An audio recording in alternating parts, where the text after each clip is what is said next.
Here's the newest Super Speed guide. So, as you see here, it's packaged very well. It was sent all the way from Japan, and it took about 15 days to get here. Pretty cool. I ordered it from an eBay seller called Sumomo Syukai, and I think that's a video game store, if I'm not mistaken. I took a look at their webpage, and it looks like they sell a lot of retro video games, so pretty cool. It's wrapped in a magazine wrapper, as well as saran wrap. Cool. That's a good way to keep this book protected from the elements. In fact, it's saran wrapped so well that it's really hard to get all of this stuff off. But pretty cool. Kudos to the seller for protecting it so well. Oh my gosh, there's like 3 layers on here. This shop does not fool around. There's a lot of saran wrap on here. So this book cost me just $20 from Japan. And previously I had ordered from another store the same book, and it cost me $35 or so. And they never sent me the book, so I complained and they actually refunded my money because somehow the book got lost in the mail. So I was hesitant on ordering it again from a different source, but I did, and I'm glad I did because here it is. I was just fearful that I would just get a returned order again, another canceled order, so that would be bad. So here it is. Yay, the new Super Speed guide. And as you see here, it's got the new Historia, the orange MA chassis car. And here we have what appears to be, it's supposed to be an updated version of this measurement ruler, but it looks very much like the old one. So I don't know what the big difference is. If I took the old one out and I showed it to you, you'd probably think that they are one and the same. So here's the old one, the orange guide, and let's take a look. I mean, it looks like the same measurement guide to me. In fact, it looks exactly the same. So yeah, I guess why change something if it's not broken, right? So yeah, now I'm wondering if it was actually such a good idea to upgrade to this next guide. Here's the 2021 guide, and this is presumably the 2023 guide or 2022 guide. So let's take a look and see what is here, what is possibly different from the previous guide. Now, there was a video that I did a while ago, and it described page by page what was inside this guide. So we're going to do the same thing here. We're going to go through everything. We might see some different things. Obviously the new cars will be in here, and then there's going to be some cool tips, like right here we've got the MS chassis, and we have ways of building the carbon plate reinforcements on the bottom of the MS chassis right here. So pretty cool. So let's see what is in this particular guide. So here we open it up, and yes, we see an advertisement for their newest guide, the 2022-2023 Tamiya Mini 4-Wheel Drive magazine. And let's start off by flipping the page right here. This is a pretty cool car right here, yay. And yeah, pretty cool, pretty cool. Now let's turn, yes, there we go. And I don't read Japanese, so I admit that. So what I'm going to do is I'm going to flip the pages, and you're going to see the entire contents of every page. I think that's very valuable. Obviously, with all of the people looking at my previous videos on these guides, it is most likely very valuable to you too. So I'm going to just go through this page by page, and you'll see all of the cars that are available right now in the VZ chassis. Very cool. So far it looks pretty much the same as the previous. Then we have VZ chassis tune-up guide, and this looks, I don't know, this is familiar to me, so I must have seen this before. Yes, because it was in the previous guide as well. So it looks exactly the same as before. So now I'm wondering about this. Did I need to purchase this red guide? Is this just a duplicate with just a red cover on it? I don't know. What am I complaining about, right? So yeah, it looks like, I think here are some new cars, right? I don't think the previous one, these were not out in 2021. So here's a new page right here, pretty cool. Now let's take a look at the page count for this previous guide, 128 pages. And this new one is also 128 pages. So obviously they had to reduce the number of pages somehow by removing some things, but they also added these 2 things here. So pretty cool. FMA chassis. And this looks very similar, if not the same, as the previous FMA chassis tune-up guide. Yes, very cool.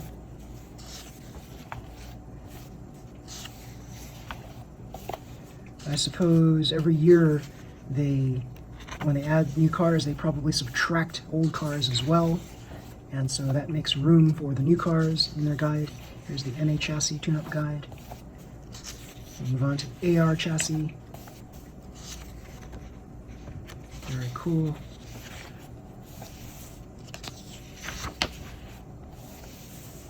AR chassis tune-up guide. So, the AR chassis has a bit of a fascination by a lot of racers. For box stock, it's a very formidable car. Many of you know that I've raced a Flame Astute and won in box stock on that. And it's a very fast car, no doubt about that. And a lot of people love the AR chassis for tune class also, so it's very fast for that too. There's a certain kind of balance on 3-lane tracks that AR chassis have that is difficult to beat because it's well balanced, it's fast, and it's more than the sum of its parts, so to speak. That's the best way to describe it. Sorry about the fire noise in the background. That's what you get when you live in the city, right? You get all of these sounds, police sounds, fire sounds. MS chassis, here we go. So I have a love-hate relationship with MS chassis. I think they're totally terrible for box stock, although people have proven me wrong about that by racing MS chassis cars very well in box stock and beating myself and other cars using MS chassis cars. So very, very cool. And then there's VS chassis, which is it's a classic chassis. And I love the VS chassis because most of the animal racers exist on the VS chassis. As you see here, we've got Wolfie, or I call him Wolfie. You've got a koala racer.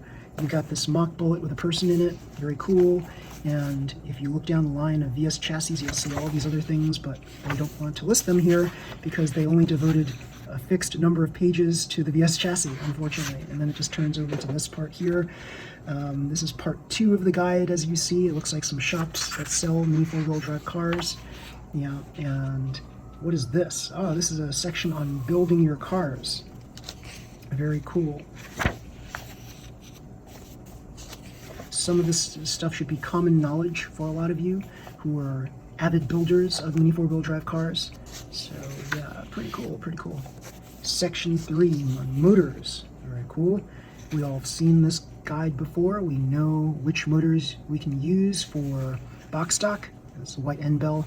Tune class, which is either blue, black, or orange, the black one being atomic tuned.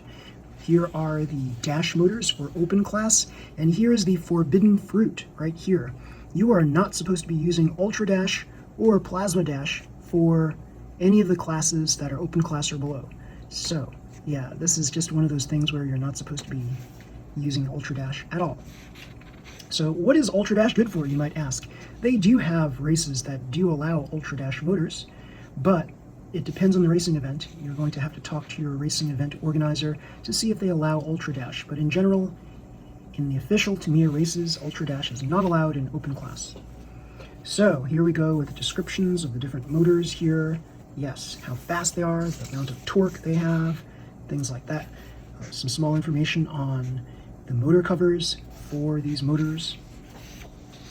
Some information on gears and what they do for you, including, as you see here, the different kinds of gears, the different colors, and their matched counter gears.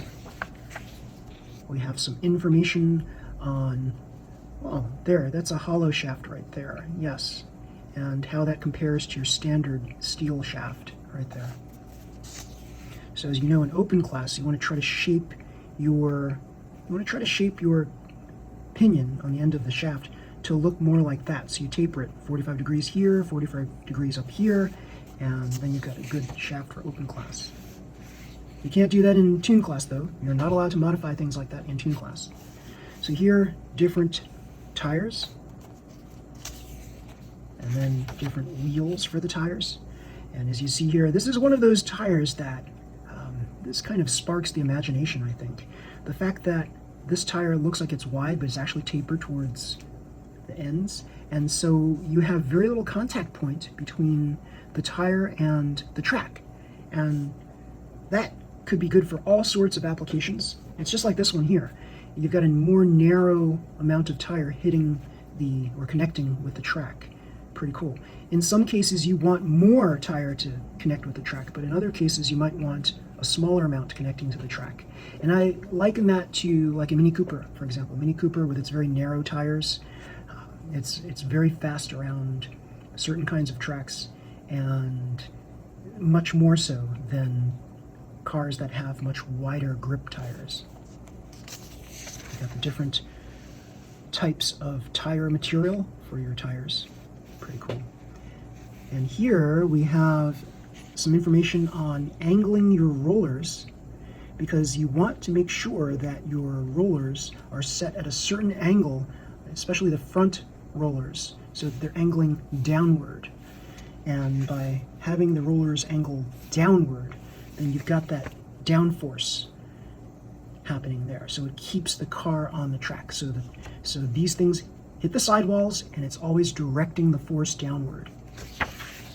So here we talk a little bit about what happens when a roller hits the edge of the track, and what happens if there's a little bit of a protrusion on the track, as you see there. So here we're seeing that a big roller can actually tolerate that little imperfection in the track more so than a smaller roller.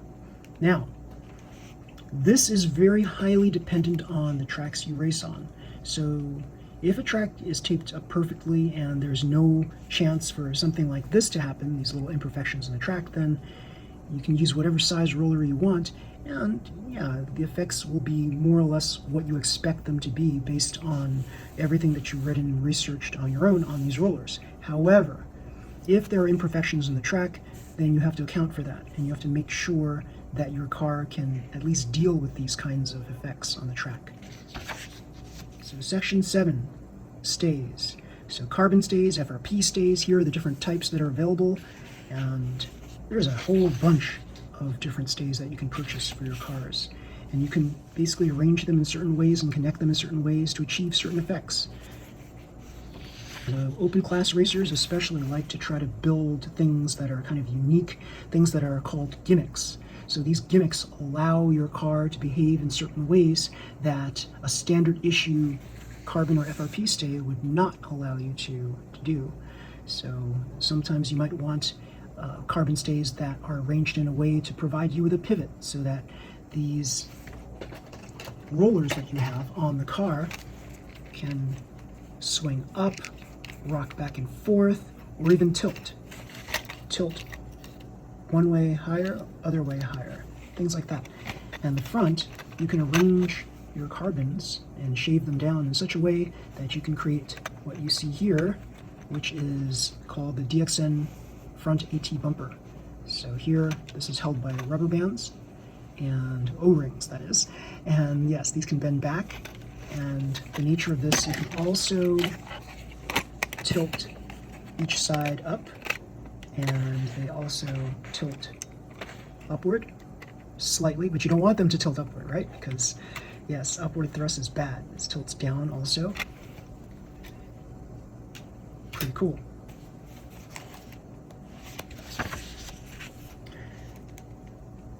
Here we have a section on dampers. So we have the different tensions of springs, we have the mass dampers, the different weights. Here we have a section on brakes. We also have a section on the polycarbonate bodies. Here we have a section on the different fasteners. Part 3. What's on part 3? Looks like more shops. Part 3 probably shows like a bunch of interesting designs, and here we go. Remember what we were talking about before? Arranging the plates in such a way to create effects. So here are step-by-step instructions on how to build your own pivoting system. Pretty cool. They're showing you exactly what to do. So pictures are worth 1,000 words, and I think that's why getting a book like this is much more valuable than basically any video out there or any sorts of descriptions, like word descriptions on how to do these processes. And by having the pictures available, you can study the pictures and try to figure out what's going on in them, right? So sometimes it makes a lot more sense to just see pictures in printed form and then study the pictures and see what needs to be done to create this particular gimmick. Sometimes videos might progress a little too quickly and you end up missing certain points and you have to keep rewinding, fast forwarding to figure out what's going on. Having everything on a printed page is so convenient. And you see here step-by-step instructions on how to build these different gimmicks. It's very valuable. And you want to basically just study all the pictures and carefully read the text that's underneath. Now you can always use Google translate Japanese to English, and you can figure out what this exactly says. So here the pivot bumper. Here's an example, one style of the pivot bumper with my favorite 9mm rollers.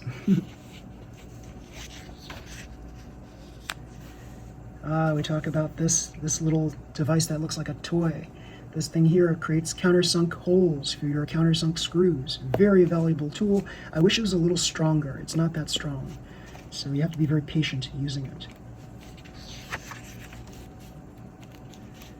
Here we go. Here are body dampers made of carbons, or in this case, maybe FRPs. Yeah, FRPs.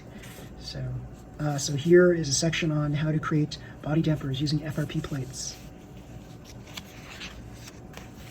So using this countersunk device here, and also using Dremels, it's much easier to shave down portions of FRP plates than it is to shave down portions of carbon. Carbon is a lot stronger and it's a lot harder to work with than FRP. Here we go, the infamous AT bumper.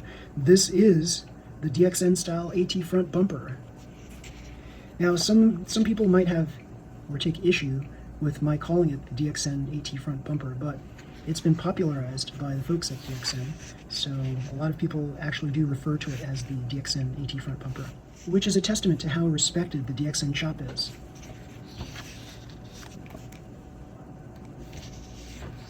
MS chassis construction. There we go. So they're trying to show you how to build a suspension chassis, is it? That's usually what they try to show you in a lot of MS chassis instructions. MS Flexi. So they are in fact showing you how to build a suspension. Very cool. We're getting towards the end. So they finally, like, this is the first time I've actually seen words that describe what this is, because I was calling it hills for the longest time, and the actual term is, of course, dragonback.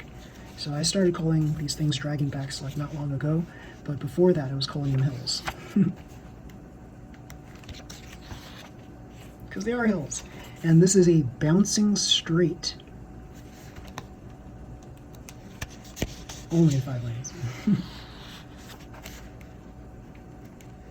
These must be champions, past champions, or this year's champions. There's the slope. More champions. Why are there all boys here? Where are the girls? Surely there's a girl champion this year. I don't know. So that's it. And we have here a description of how to use this measurement device here. Pretty cool. Yeah, so this is the most recent issue of this Super Speed Guide, and it looks like a pretty good one. I'm glad I got it. It was only $20. Pretty darn cool. The old one here still has a plethora of knowledge, so if you have a chance to purchase either one, both of these are great in their own right. So if you take a look through here, there's also a lot of tips on how to build certain things. In fact, a lot of the stuff that we saw in the new one exists in this old one as well. So you can't go wrong with either one. I suggest buying both if you can, because there's always like little tidbits of knowledge, new knowledge, that exist in the updated guide versus the previous guide. But if you can only afford one, then get one or the other. Both are fine. If this is too expensive, just get this one. This one's totally fine, and make sure that it comes with the measurement tool. So pretty cool. So yes, everybody, if you like this video, please slam the like button, subscribe to my channel. You'll see more videos just like this one. Until next time, everybody, see you. Bye.